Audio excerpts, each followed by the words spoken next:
Bonjour, bienvenue dans la série sur les bases de la mécanique quantique. Donc, considérons maintenant des choses d'un tout autre point de vue. Prenons un autre exemple du même phénomène, un peu plus quantitativement. Dans l'exemple précédent, nous mesurions l'impulsion par une méthode somme toute classique. Plus précisément, nous considérions la direction, la vitesse, les angles, etc. Et nous obtenions ainsi l'impulsion par une analyse classique. Mais comme l'impulsion est reliée au nombre d'ondes, la nature nous fournit encore une autre façon de mesurer l'impulsion d'une particule, photon ou autre, qui n'a pas d'analogue classique, du moins au niveau des particules. Pour les ondes, ça se pratique. Nous pouvons mesurer la longueur d'onde des ondes. Essayons de mesurer l'impulsion de cette façon. Alors, on prend pour cela un réseau. Alors, qu'est-ce que c'est qu'un réseau? C'est un outil très courant en physique ondulatoire. C'est un fin matériau constitué de lignes très serrées qui servent à réfléchir ou transmettre la lumière. À toutes sortes de longueurs d'onde, à la limite même jusqu'à une structure, la structure cristalline pour les rayons X. Là, c'est une méthode pratique pour analyser cette fois-ci les cristaux plutôt que les rayons X eux-mêmes. Donc supposons que nous ayons un réseau. Donc on va dessiner ici le réseau, constitué, vu par la tranche, composé de nombreuses lignes, et un flux de particules de nature quelconque arrivant sur le réseau. Donc supposons que nous ayons un réseau avec un très grand nombre de lignes et que nous envoyons un faisceau de particules sur le réseau. Chaque ligne transmet ou reflète, dans notre exemple, le faisceau. Si les particules ont une longueur d'onde bien définie, on obtient une figure avec un maximum très aigu dans une certaine direction, à cause des interférences. Dans une certaine direction, on va obtenir dans cette direction un pic d'interférence très aigu.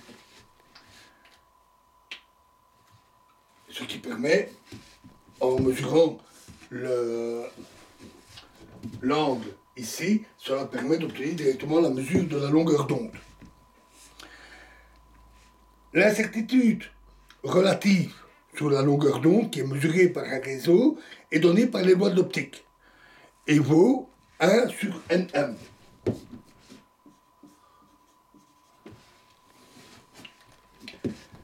Où N est le nombre de lignes du réseau et M est l'ordre de la figure de diffraction, peu importe ce que c'est exactement pour nous. C'est-à-dire que delta lambda sur lambda, c'est pour ça qu'on parle d'incertitude relative, c'est l'incertitude par rapport à la longueur d'onde, est égale à 1 sur Nm. On peut aussi maintenant réécrire cette formule sous la forme tout simplement delta lambda sur lambda carré est égal à 1 sur Nm lambda.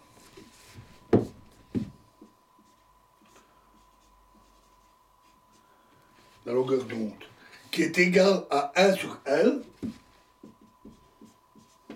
et on montre que cela correspond à la distance ici, perpendiculaire, venant de l'extrémité du réseau, Nm lambda égale à L.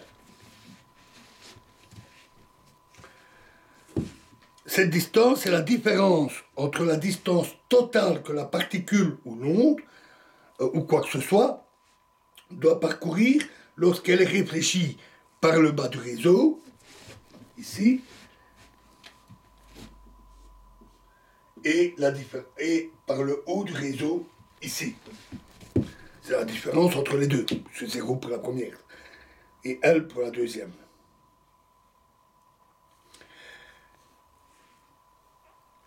Les premières qui arrivent proviennent de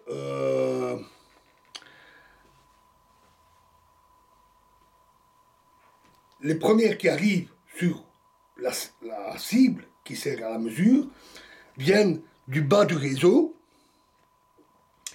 et de l'extrémité inférieure du réseau et du début du paquet d'ondes. Si on suppose que la particule ou quoi que ce soit d'autre est un paquet d'ondes. Le reste vient de la suite du paquet d'ondes et de différentes parties du réseau, jusqu'à celle qui arrive les dernières et qui comprend l'onde venant d'un point situé à distance L derrière le premier point. Ainsi, pour avoir dans notre spectre une ligne fine correspondant à une impulsion définie, avec l'incertitude qui est donnée par la relation que j'ai indiquée, il faut avoir un paquet d'ondes de longueur au moins égale à L.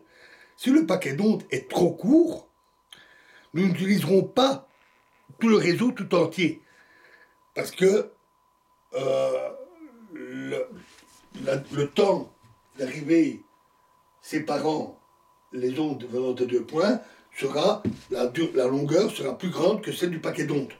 Donc le paquet d'ondes ne pourra interférer sur la cible que pour seulement une partie du réseau. Les ondes qui forment le spectre sont réfléchies par une petite partie seulement du réseau, donc si le paquet d'ondes est trop court, le réseau ne fonctionnera pas correctement. Nous devons utiliser le réseau tout entier de façon à ce que le paquet d'ondes tout entier soit diffusé simultanément par tous les points du réseau, au moins à certains instants. Le paquet d'ondes doit alors être de longueur L, ou plus grande, pour que l'incertitude sur la longueur d'onde soit égale, voire moindre, au minimum, soit au minimum celle que j'ai indiquée par la relation. On a aussi delta L, delta lambda sur lambda, c'est égal à delta de 1 sur lambda. Alors ça, je ne vais pas vous le démontrer, c'est une relation mathématique classique, je ne vous le démontre pas, on ne retrouve pas dans les détails mathématiques, et donc c'est égal à delta k sur 2pi, le nombre d'ondes. Par conséquent, avec ceci, delta k est égal à